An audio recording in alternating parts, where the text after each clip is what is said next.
Hello, everyone. Welcome to Community Green TiniHabitat Podcast, where we explore the extraordinary journeys of different individuals. I'm your host, Yusuf, and today we have Dr. Stephanie Mines.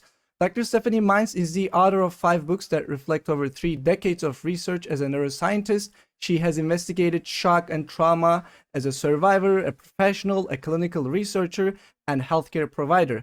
Her nonprofit, the Tara approach, is instrumental in the systemic change she promotes as a regenerative health paradigm. She also developed climate change and consciousness to facilitate inner transformation for grounded climate action. In addition to that, Dr. Mines is an award-winning poet. Her poetry has been published in anthologies and chapbooks. So without further ado, let's welcome Dr. Stephanie Mines. Hello and welcome. Thank you, Yusuf. Yeah, when I do the intros, one thing that I catch myself doing, and I speak a little bit fast for some reason doing the intros. But yeah, how are you doing? It's your first day in Hawaii, by the way? It's my second week. I just arrived here, and tragically, shortly after I arrived, the horrific fires in Maui broke out. We had hurricane winds here, and shortly thereafter, these devastating fires broke out on Maui. And so everyone in Hawaii is grieving for the losses of lives there. Yeah, it's sad. Actually, yesterday I was with another guest. I think that he mentioned it's also affecting some other countries because the air quality, This always happens. This always happens, that these events are never contained in one place. They, in fact, are a wake-up call to the entire world, and frequently, such as when we have the fires in Canada, which are still affecting people all over the world because of how the air quality is severely diminished. Let's get into the questions, and I enjoy founding stories. And I want to ask, how did you start developing Tara approach? How long did it took? And, what were the insights? How did the process look like? I'm really curious about that. That's a great question, Yusuf. Thank you for asking that, particularly at this beginning of the program, so that people can understand who I am and where I come from. And I began the Tara approach for the resolution of shock and trauma in 1994, and I did that actually in response to another global epidemic, a global, what I would define as a pandemic, even though it wasn't named that way at the time, which was the AIDS epidemic.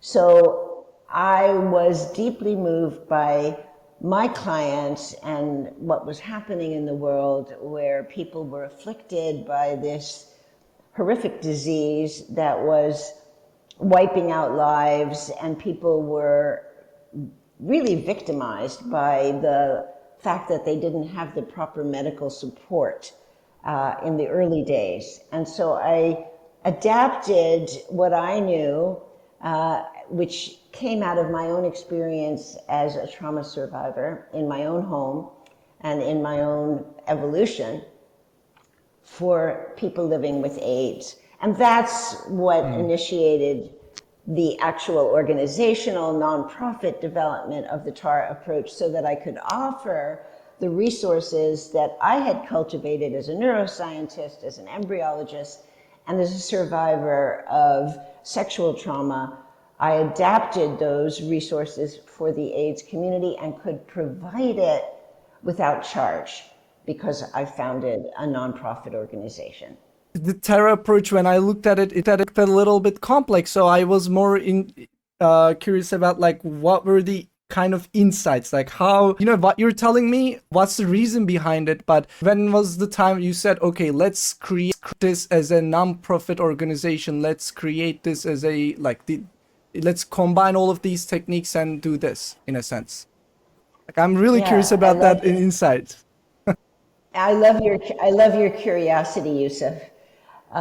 So this is great. I can share with you that what I discovered as a trauma survivor myself was that talking therapy didn't work. I, as a survivor myself, I needed somatic, attuned experience. I needed to be, first of all, present to my body, and second of all, in relationship that felt authentic to me. So that very, I would say, structured and restricted psychotherapeutic environment, it didn't work for me. And so I began to do research, and that is actually what led me to becoming a neuroscientist and then an embryologist as well.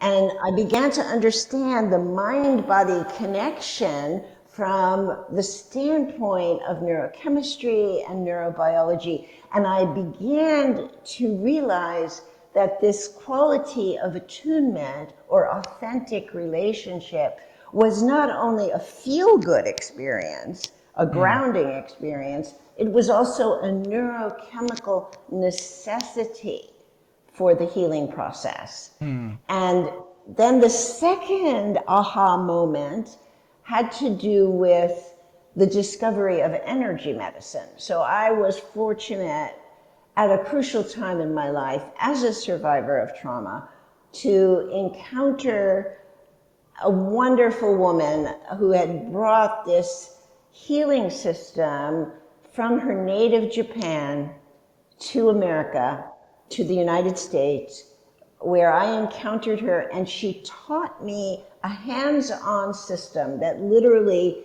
is about placing fingertips in different areas of the body, such as I'm showing you right now. I'm putting my hands on my chest at a certain place in my chest, and this position and this contact, very gentle, simple touch, affects the nervous system, the human nervous system.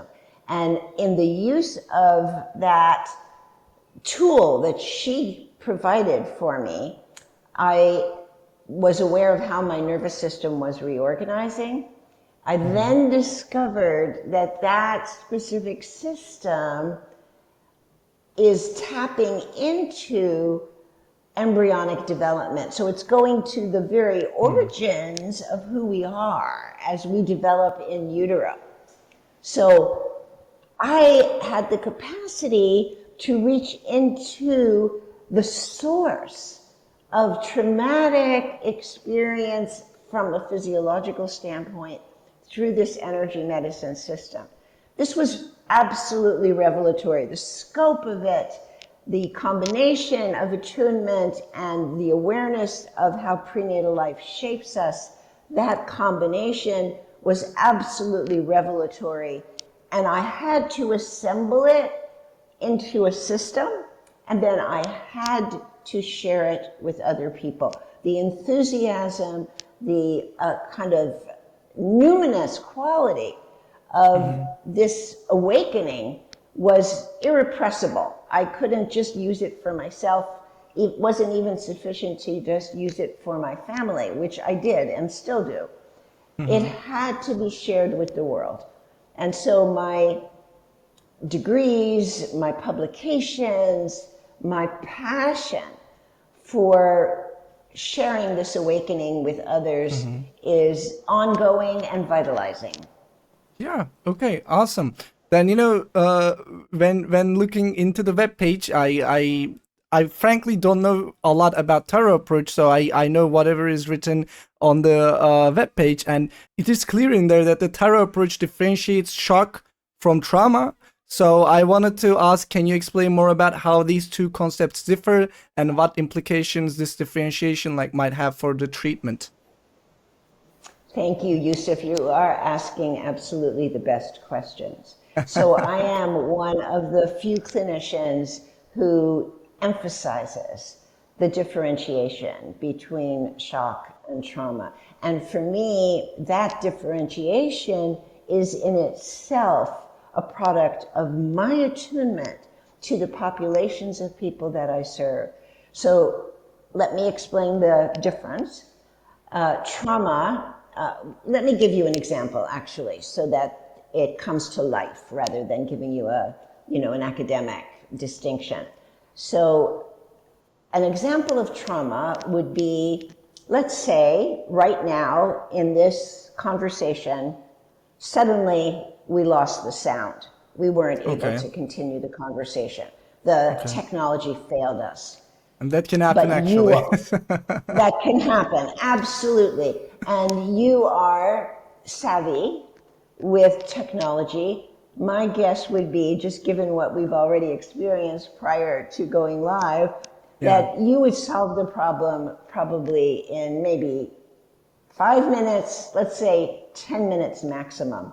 And Okay. we would then be back speaking. Mm-hmm. So that would be a traumatic event. I would freak out, very likely, knowing myself. I would freak out that this was doomed. That would be my feeling. This is doomed because we don't have the sound. And then I would be enormously relieved and happy when you, through your technical savvy, restored it. So trauma is like that. It is really devastating in a moment, in a period of time, and then resources are brought in. And those resources, whether they be the acts of someone else or being resourced by nature, let's say, or some kind of grounding experience, some kind of alternative to that overwhelmed state, that comes in and the trauma is lessened. If that experience of losing the capacity to communicate, let's say communication fails for another reason. It fails because people aren't actually listening to what is being said. And let's say you're a child, and so your resources are limited, and you're trying to communicate something to the adults around you, and they're not listening. And you're communicating that you're ill, or you're communicating that you're scared, or you're communicating that you've been violated, and you communicate that over and over and over again, and the adults in the environment aren't listening. They discount what you have to say. They try to distract you from what you're trying to communicate, or worse, they punish you for what you're trying to communicate. And Okay. that goes on for years and years and years. That's shock. So shock is an order of magnitude or several orders of magnitude beyond trauma. It's when resources don't work. So you have the resource of your voice, but it's not working. You have the resource of communicating, but it's not working. And it's not working over and over and over again. That's shock. And we actually have clinical evidence of this. So babies, for instance, who cry because they're uncomfortable, because they're threatened, because they're lonely, because they don't feel connected, and who are ignored, those babies stop crying. And they stop crying because they've given up. And that is shock. So I hope that helps to illustrate the difference. It's a very important difference from the standpoint of people who have experienced shock. If you relate to someone like me who has experienced shock as if it were trauma, it feels re-traumatizing. It feels like it's adding to the sense of you're not hearing me. You don't understand that what I've experienced is actually different from that. Okay, so it is important because, like, probably dealing with that would be different if it was a trauma or if it was a shock, right? So Absolutely.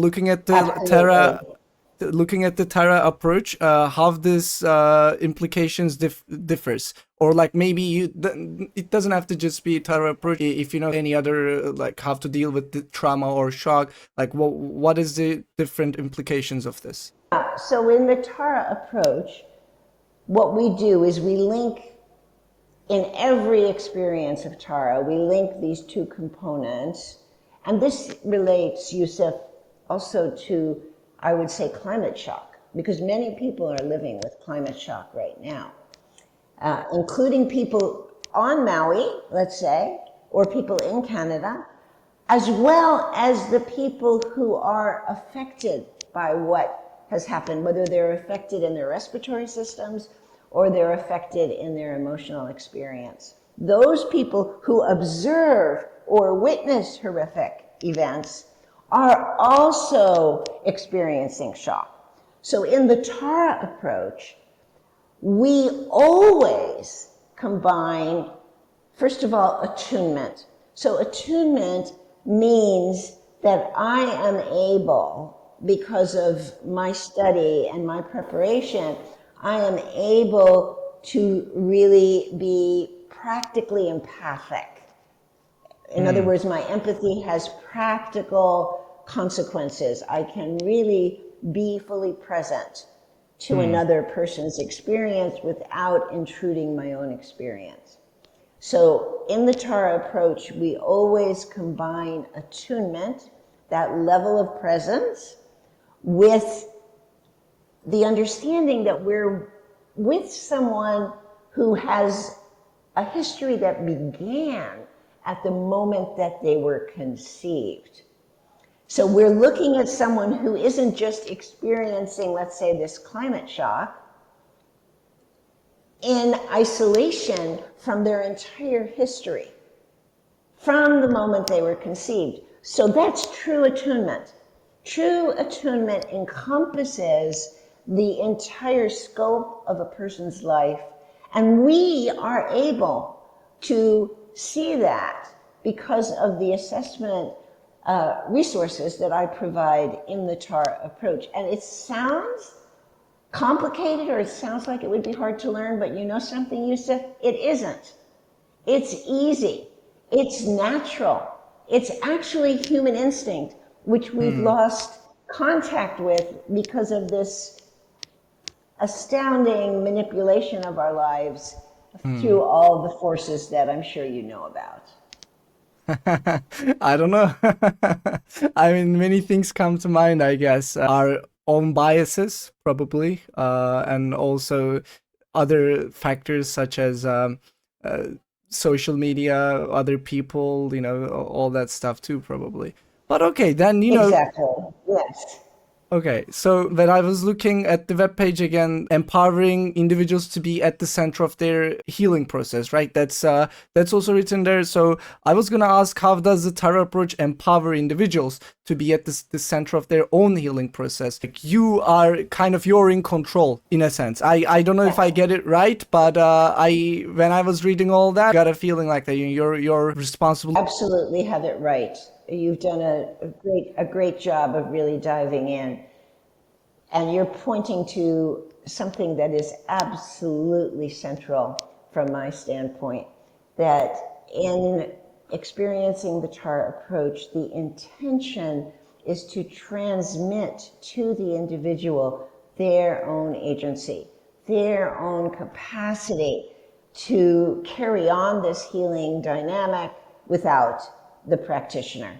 That the idea is not to create a dependency where the person has to see you all the time because you're so fantastic and you're so powerful. It's the opposite. It's to transmit to the individual the miracle and preciousness of their own life and their own capacity. And that awakens physiologically.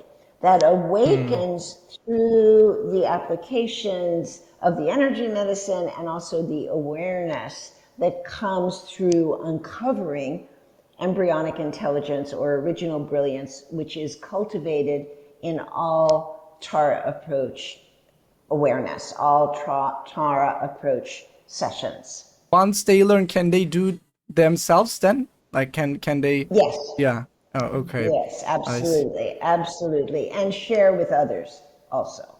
And do you plan to, or is there any? I couldn't. I don't know about this. Is there any videos or something like that? Do you share? So maybe people can go look it up. Yeah. Yes, I have many of them, and you Yeah. can access them through my website, through YouTube. Just Google me or Google the TAR approach. You will find them. I have produced many. Yeah, awesome. Well, it's a shame I couldn't see them because I was on the website. Every time when I create these questions, I also look for any other social media that the guest is on. I couldn't see YouTube. I know the website, Terror Approach Climate Change and Consciousness website. But okay, I'll definitely after this conversation, one of the first things that I'll do, I'll go YouTube and look for it. And So, I can send them to you also, Yusuf. Yeah. oh yeah, okay, that would be wonderful as well. But if it's on YouTube, I wouldn't wanna bother you. I mean, I can look it up. Okay, but Thank you, Yusuf. if you have some favorite ones, sure, you can Yeah. you could send me those. Kind of want to dive into a little bit different background examples. So Terra approach is adaptable to serve a variety of populations, and if it's possible, like, could you share some of your experiences working with different groups, such as survivors of shock or maybe trauma, at the difference, and maybe families of war or maybe climate shock or anything, like different groups. Yes, so as I mentioned, the Tara approach began in response to the AIDS community. So that was the community that I worked with extensively in the founding years until the protease inhibitors were discovered. And that led me also to work with people who had problems with addictions. But the primary population that I always intended to serve were survivors of sexual abuse and survivors of domestic violence, because that was my own particular background. And I have done that extensively. I've written a book called Sexual Abuse, Sacred Wound. And I've also worked with domestic violence centers, shelters, and founded some myself. And those populations I have been devoted to. This led me actually to develop the material for several other books. One is They Were Families, How War Comes Home. So I have worked extensively, and I'm also devoted to veterans and their families. When I was working with veterans and their families, and I co-founded with some brilliant colleagues of mine, Veterans Families United, which is another website of resources for veterans and their families. I discovered, to my amazement, that the children of veterans were 80% more likely to be diagnosed with sensory challenges and learning disorders and autism. It was stunning. That statistic was stunning. And I then wrote another book called New Frontiers in Sensory Integration to address resources for the children of veterans. And I think the children of veterans encompasses so many people. More people than I think are aware are in fact experiencing challenges in their lives because there was a veteran who brought war home within the history of their family. So that is another area of focus for me. And of course, now I am very focused on climate shock, climate anxiety, and all the ramifications of that. While you were speaking, something popped into my mind about like going back into trauma and shock. I mean, your definition of trauma and shock maybe is a little bit different, but you know what they say, every person has some sort of trauma. I mean, it might not be really maybe deep down or maybe so serious as the things that you were mentioning are pretty serious. But do you think a normal person who has maybe medium to a little trauma, I mean, you can't really, I'm not the person to categorize it like that maybe, but would they be able to benefit from this, do you think? Absolutely. And, there's no point really in comparing one individual with another in this regard, because it's relative. It's really, highly subjective. You have to value your own experience and how it shaped you. But anyone, let's say, who doesn't consider themselves really to be traumatized can benefit. I have actually worked with people who are very pleased to report that they don't feel traumatized and that they had happy childhoods. But the level of consciousness and vitality that can be amplified through the Tara approach allows you to live at a much higher level. And for me, this is very important, make your contribution to a climate changing world. Everyone has to show up now.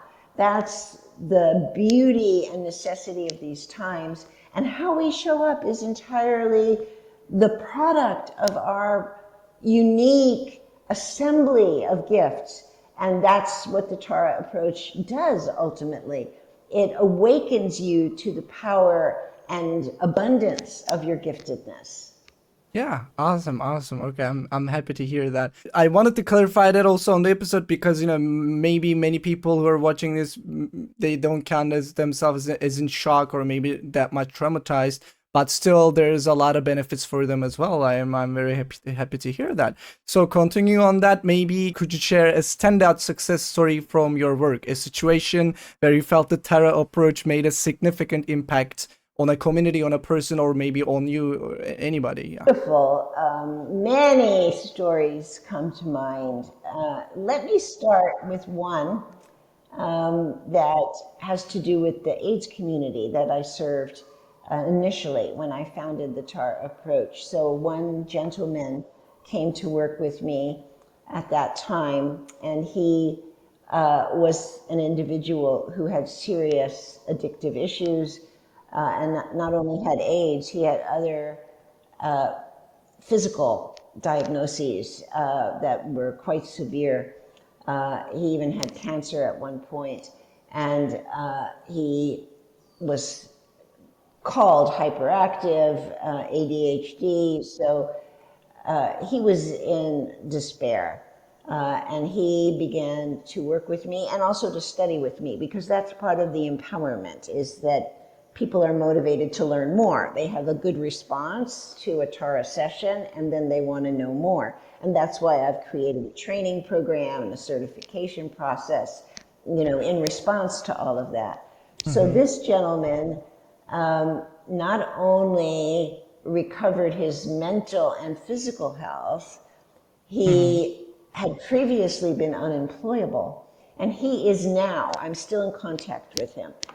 So this is, more than 20 years later. He is now working with addicts, with people recovering from addiction, and he is someone who is of service to his community. He was fortunate to receive the protease inhibitors, so his HIV/AIDS is under control. He is free of the cancer diagnosis, and he is operating as a contributor to society at a very high level. And that's one success story that I am happy to share with people. Another one, because I work with people of all ages, would be about a baby who was brought to me because this baby wasn't eating and was in a life-threatening situation and was rejecting the intubation, the force feeding that they do in the hospital, and the mother was desperate. And she brought the baby to me, and I was able, within minutes, I was able to, through attunement, recognize that this baby was very angry about some of the hospital interventions, such as the intubation, that had been disrespectfully forced upon him. And I spoke to the baby as an adult, which alarmed the father in particular. Was like, what is she doing? I was talking to the baby as if he were an adult and telling him in an attuned way how I understood his anger and his rage. Simultaneously, I was applying some simple energy medicine that I knew would be very effective for allowing him to open to nourishment. This is interventions I learned from my teacher that are about lactation difficulties. And I can tell you that within, I would say, less than 15 minutes, this baby was nursing at his mother's breast and greedily sucking up the nourishment that she had to offer. And the father was astounded over in the corner. And the mother, of course, was very, very happy.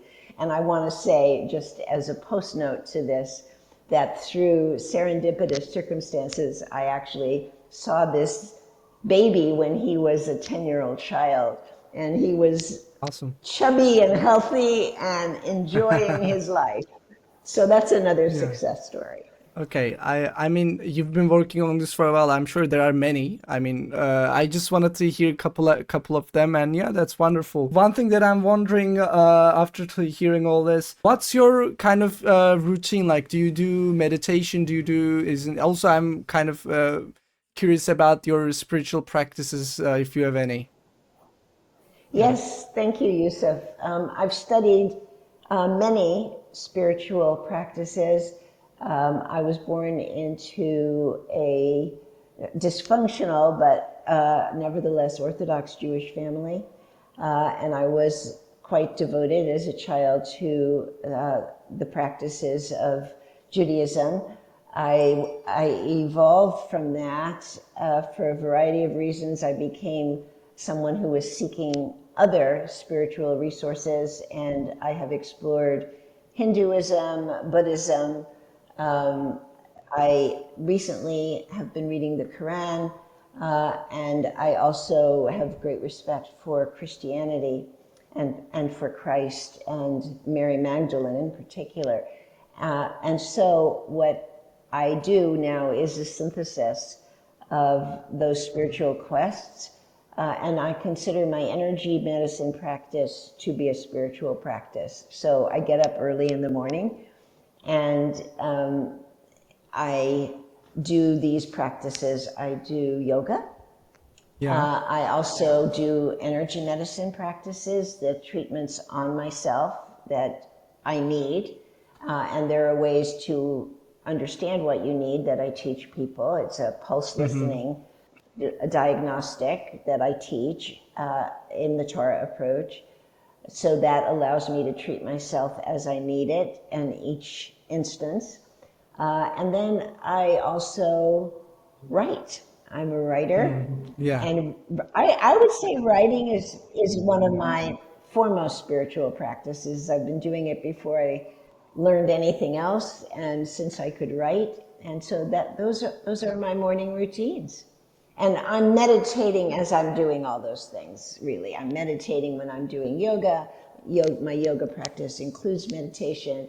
I'm meditating when I do the energy medicine practices, and I'm meditating when I am writing. Yeah, okay. I mean, even if you're not used to meditation and you don't know how to do it, it's writing itself is also has like that kind of meditative effect. I know that. I also like to write. I mean, I'm not writing books, but sometimes I just even writing your emotions or like writing about what you feel about some certain aspect really helps for me as well. I wanted to also ask. Can you explain how chronic conditions represent an adaptation to shock and how Tara approach aims to resolve this? Like how actually Tara approach resolves the shock or trauma. Another one of your great questions, Yusuf. So the way that I approach chronic illness, which I have focused on and have many experiences with treating and success stories, is through this combination of attunement and understanding the full history of each individual. So quite frequently, if not most of the time, the source of the chronic condition is a prenatal theme, something that occurred in utero that is unresolved, because most prenatal overwhelms, and prenatal life is quite demanding, and those overwhelms are largely unresolved because people don't have an awareness of them.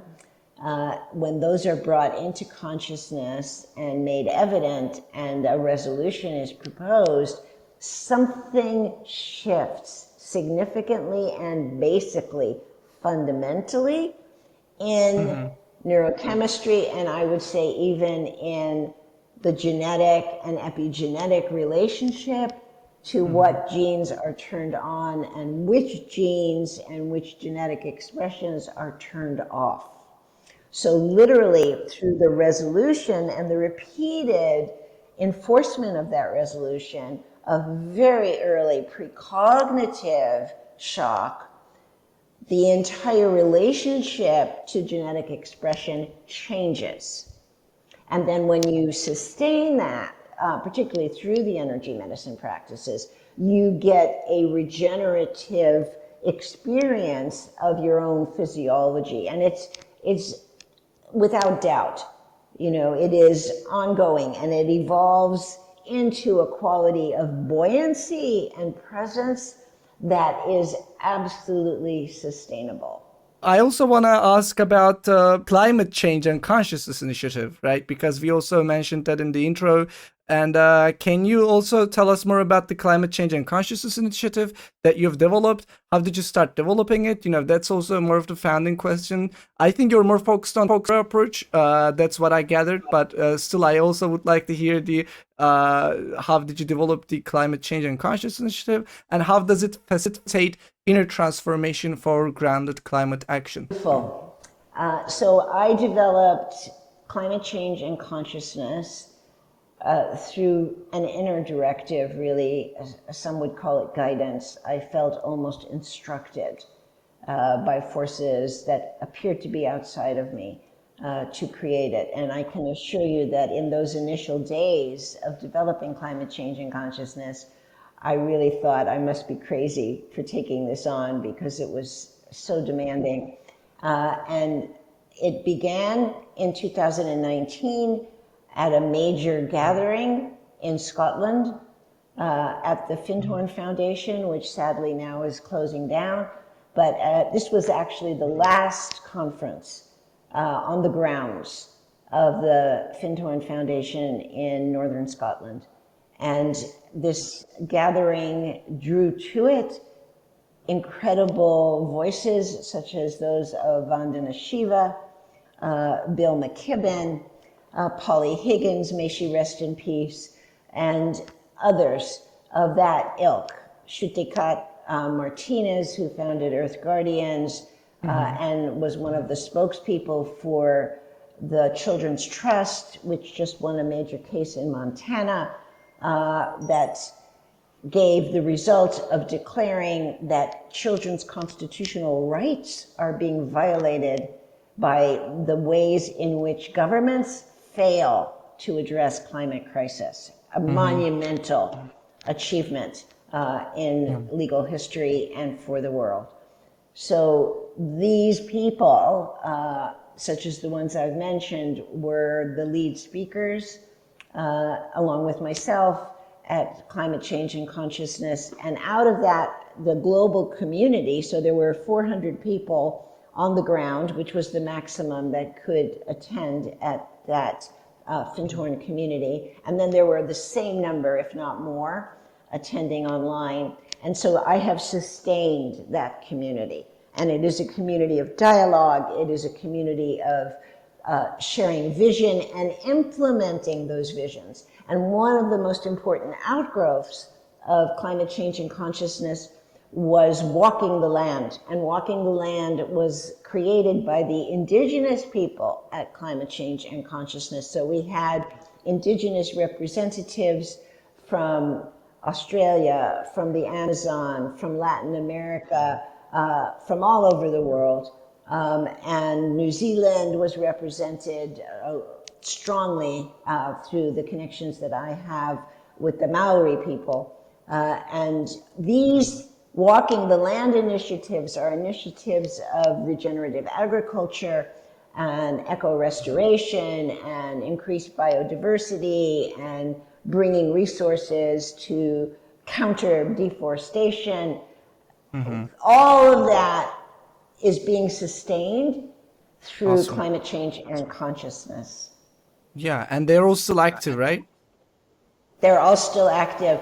And my regenerative health paradigm, which is now an MA PhD program at Ubiquity University, the whole concept of healthcare empowerment at the grassroots level, that is an outgrowth of climate change and consciousness. I created it, but I created it because I created climate change and consciousness. Yeah. Okay. Awesome. One thing that got my curiosity is, you said it's the climate change and consciousness comes the idea of it came from some outside sources. I mean, I don't know if you want to delve into that, but it's just, what do you mean by that? Maybe it's, sometimes some ideas come to me as well, but it's like, I'm walking down, right? Or, and it doesn't have to even be related. So basically, I'm a YouTuber, by the way. Normally, I do this podcast, but I have my own other channel. So, some ideas that doesn't, I'm not doing anything related to YouTube. I'm not doing related to anything, but those ideas came in, right? So that's what you call, maybe, you're walking down, you're doing something meditative or anything, and then that the idea itself come to you. Yeah. Yeah, beautiful, Yusuf. I am still not sure, to tell you the truth, how it came to me to create climate change and consciousness. And sometimes, Yusuf, I still feel like I'm crazy to be doing this. I am just one woman. How can I sustain all this? But I will tell you the story of the instant, you might say the conception story of climate change and consciousness, because I will never forget it. So the conception of climate change and consciousness occurred at the moment that Donald Trump won the election for president. At the instant, Yusuf, at the instant. Okay. Literally, when that man and his family walked out and he accepted that nomination, he accepted the presidency. I was in despair, and within seconds, less than seconds, the idea came into my body. Okay. It came in, and my experience is it descended through my body, and I knew, this is like less than 15 minutes that this all happened. I knew that I had to do this. It wasn't anything I had the capacity to question. And all the names, like the names that I gave you, Vandana Shiva, Bill McKibben, etc., the indigenous leaders, those names came in. I was told who was going to be there, who the spokespeople were, and when it was going to happen, and where it was going to happen. The Findhorn Foundation was an assignment.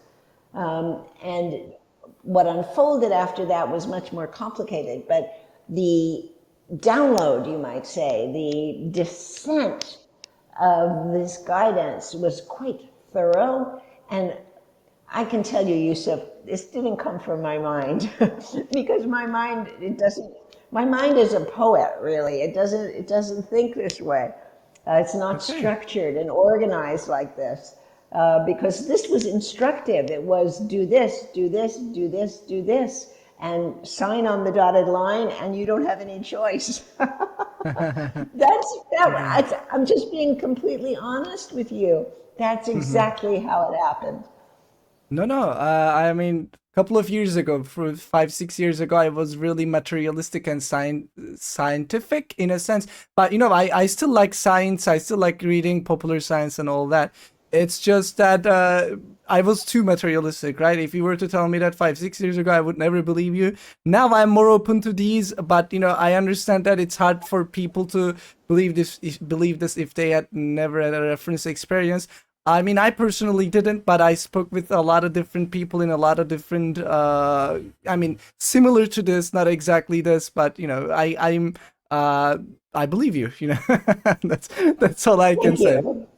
Okay. Thank you, Yusuf. Thank you. If we can go on to both Terra approach and climate change, how do you envision the future of the Terra approach and climate change initiative? What's your ultimate goal or dream for both of these projects? So for the Tara approach, by creating the regenerative health design and then also creating an MA PhD program, and this has of course been an evolution. That's not what I intended when I first created the regenerative health design, which incorporates the TAR approach, but that's how it has manifested now, is through an MA PhD program. My intention there is to really populate the world with regenerative health practitioners so that people who are subjected to the kind of horror and catastrophic conditions that are occurring now on Maui would have within their community people who could help with the mental, emotional, and some of the physical consequences of these disasters. So my thoughts really are for preparation, my thoughts are for families, my thoughts are very much for children. So for the CHAR approach, it is to create as many regenerative health practitioners on their own doing what needs to be done in the interest of grassroots people on the ground during climate catastrophe and who are experiencing climate anxiety and who are evolving because evolution and the evolution of consciousness is really what this crisis is fomenting. For climate change and consciousness, my intention really is to be able to be a resource bank for innovative, unprecedented leaders, to support them through networking. That's primarily what I do. At the moment in climate change and consciousness, it's about networking, about creating collaborative partnerships, about providing education that allows people to rise to the challenge of climate crisis and not feel victimized by it, and then to bring those people into collectives and to network those collectives so that everyone can find their voice for our living earth. Okay, awesome. One of my questions is also, we have a lot of main problems in the world, right? I mean, some of the things that we talked about, climate change, for example, the things that you're working on, the understanding of shock and trauma, how did it influence your perspective on current global issues? Like if you were to think about it as in like lenses, you're like getting a lens and getting them out, like how does your understanding of shock and trauma influence your perspective on current global issues, maybe like the pandemic, racial inequality, or maybe climate change? Continuing with your marvelous questions, I love them, and they give me such an opportunity to voice my own truth.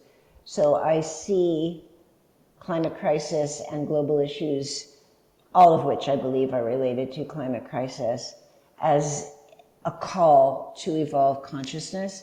And in order to evolve consciousness, resolving the shock and trauma that we carry is essential.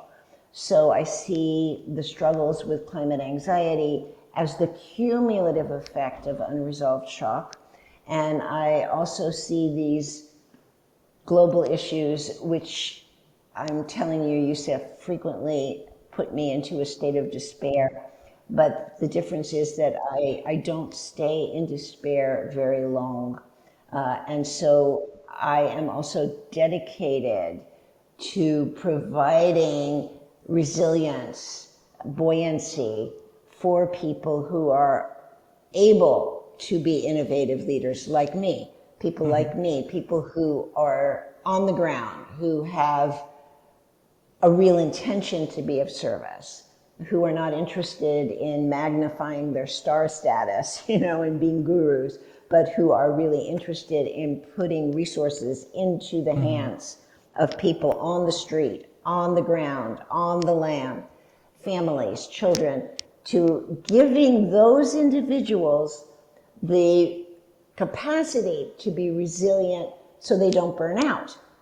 Because that's what happens. So Polly Higgins, the founder of the Ecocide Law, the incredible barrister who died of cancer literally days before she was to speak at Climate Change and Consciousness, you might say she burned out because she sacrificed herself. She didn't attend to herself.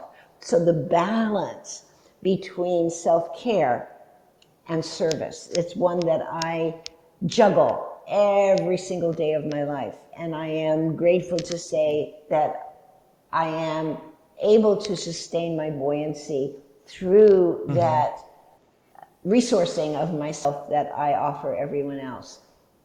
Yeah. So that is a contribution that I want to make dearly. One thing that you said, keep saying in different questions is evolving the consciousness. And also you just said that, climate change, it's a call for, people to really, countries, nations to evolve their consciousness in a sense. So I'm curious, are you familiar with spiral dynamics? Have you ever heard about it? I've heard about it, but I haven't investigated. Please tell me about it. No, it's something, I personally don't know a lot about development psychology. It's a whole area that actually looks into how individuals and more likely societies and nations evolve their consciousness in a sense. And spiral dynamics is a model to really, you can see there are different stages. There are like stage red, stage blue, stage green, stage yellow, stage purple, stage turquoise, those kind of stages. So that, obviously it's a model, and it's, by the way, there is a book about it. It's academic. Some academics wrote this. Basically, I don't remember the name. Sorry if they're watching it, but it's actually really great. Looking at my country, for example, by the way, I live in Turkey, right? Or looking at United States, the one that you mentioned, how Donald Trump has been chosen in a sense, or looking at different countries and societies and individuals. It makes sense once you learn these stages. And what you say about developing the consciousness, right? It is needed, but for example, you wouldn't expect Africa to really develop a consciousness where they really, really, really care about climate change. But obviously, in United States or in Europe or in maybe even in Turkey, like we need to like develop the consciousness, raise the consciousness bar, so that we can really deal with today's problems. I guess, yeah. That's what spiral dynamics is all about, basically. Yeah. Well, thank you. But I do want to say that actually people in Africa are leaders of consciousness through climate change and consciousness. Yes, absolutely. I Africa think is a that big is, continent in a sense, but yes. what I meant by Africa, I don't want it to get it wrong, I guess. Like there are a lot of poor areas of Africa, right? Or even in the Middle East, you might say. I didn't just by mean Africa. Africa is a really big continent, but there are a lot of poor continents in those areas. And what I meant was, those people are, in a sense, maybe they can't feed their children and they're having really basic survival needs. So they wouldn't really, you can't really raise their consciousness in a way that, climate or like bigger problems of the world, in a sense. That's what I meant. But we also need to help them, those poor countries, well, so that they can raise their consciousness as well. That's another problem that we need to take as, inhabitants of the world too. Yeah.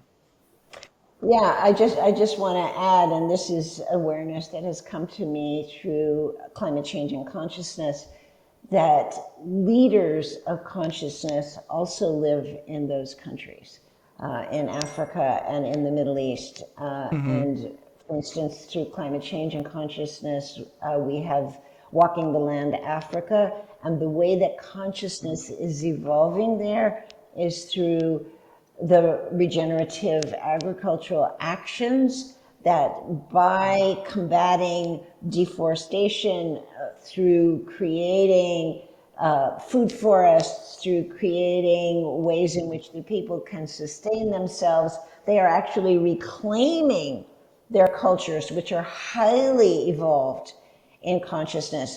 Many of the people in Africa and in the Middle East are poor because of colonialism and because of the extractionism that has taken their culture away from them. But there are leaders, indigenous leaders in those countries that are actually evolving or restoring the evolved consciousness of those cultures, largely through agricultural activism.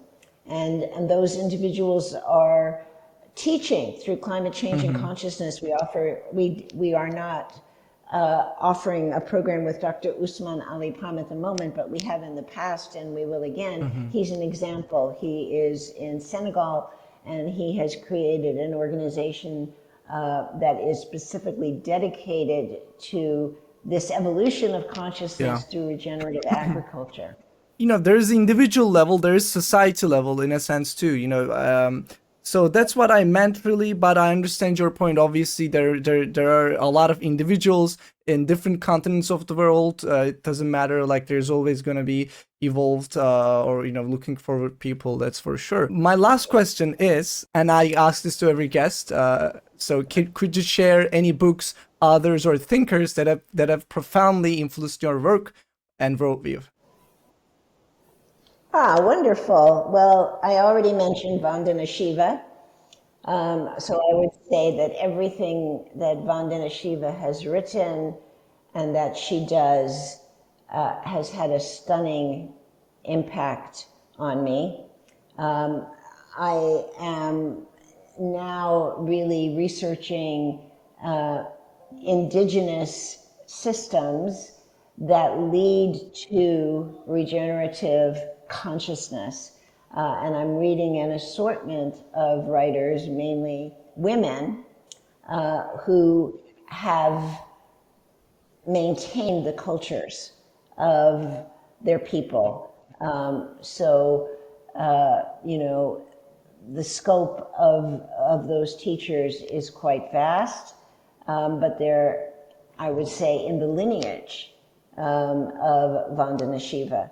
And of course, because I'm a writer, I look for those creative writers, like Barbara Kingsolver would be an example, who merge that understanding of how indigenous practices, such as agricultural practices, lead to the evolution of consciousness. I just want to mention, actually, that I have been very influenced recently by a podcast series Okay. that offers many of these speakers and many of these authors and writers who I'm referencing, and it's that podcast series. I don't know if you're familiar with it, Yusuf. Is Yeah, called I don't know. Accidental Gods. No, first time hearing it. But it Yeah, sounds Accidental nice. Gods. It's a really incredible podcast series. I've been just turned on to it over the last few months, and all of the authors, I would say, who are really making an impact on me have appeared uh, in this podcast series. Yeah, okay, awesome. There is also one event that you're hosting soon, I guess also with Tiny Habitat. It's also featured in the forum. Would you like to also talk about that event? What's gonna happen on there? I forgot the date, Yeah, to be great. honest. I was gonna take a note on the date. I forgot, sorry, guys. No, Okay. that's okay. But September 18th.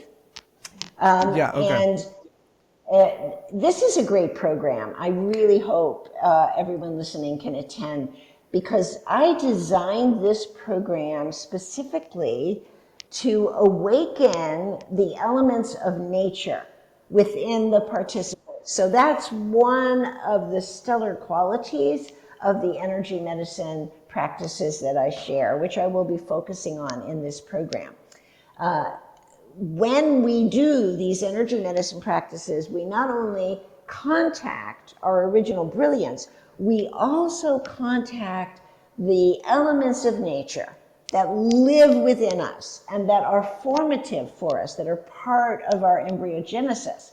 And so this program on September 18th through Tiny Habitats is going to be instructive and experiential and interactive, specifically for this purpose of guiding people in the moment. People will have the opportunity during the program to awaken the elemental forces that live within them and that have been with them since their development, but may have been suppressed because of shock and Hmm. trauma, and to turn them on. Yeah. So to awaken that resilience and buoyancy. So that's the program through Tiny Habitats on September 18th. Yeah. Sounds very. I'll put down the links below if you want to check it out. I had some other follow-up questions in my mind. We talked about a lot of things, but I don't know. I don't. I don't remember them right now for some reason. But it was a great conversation. So, do you want to add something, like any comments or anything? Do you want to say to our audience? Well, I encourage people to go to my website, www.tara-approach.org, and also Climate Change and Consciousness. Please join Climate Change and Consciousness and be part of this global community, which is cccearth.org. And I want people to know that if they're interested in becoming Tara practitioners and or getting an MA PhD to do that, all the information is on my website, and I welcome everyone into that kind of personal mentorship relationship with me. Yeah, I was actually gonna ask, if a normal person who wants to just get a taste of terror approach a little bit, how is it like? What should they do? Well, this program on September 18th will Yeah. give you that. It will give you that flavor. I also have some other programs coming up sooner than that. And we have one on August 20th, for Mm-hmm. instance, and then another one on August 24th, which is also about the MA PhD program. And all of that information is on my website. I also have a Yeah. new book out called The Secret of Resilience. Mm-hmm. And that book is very much an experience of the Tara approach. My previous book, We Are All in Shock, is like a workshop in the Tara Mm-hmm. approach. So these books will give anyone who reads them an experience of the Tara approach that will be informative and transformative at the same time. Yeah. Okay. Awesome. So normally, at the end of every episode, I tell people how can they follow you. I guess you told all of that. So the main website is stephaniemines.com. It's your own website, and there is also Terra Approach website, terra-approach.org. And there's climate change and consciousness, cccearth.org. It's gonna be all in the description. And from our earlier episode, you said there are some videos that people can find about Terra Approach as well. I'll try to put them on the description too. Okay, I think that's gonna be it. Thank you so much for coming in. It was a wonderful conversation. I enjoyed it so much, Yusuf. Thank you so much for inviting me. I hope we can continue to have incredible dialogues with your awesome questions. Well, I'm so glad you love the questions, really, because I do. I do. okay, awesome. Yeah. All right then, everyone. See you in the next episode. Bye bye. Bye.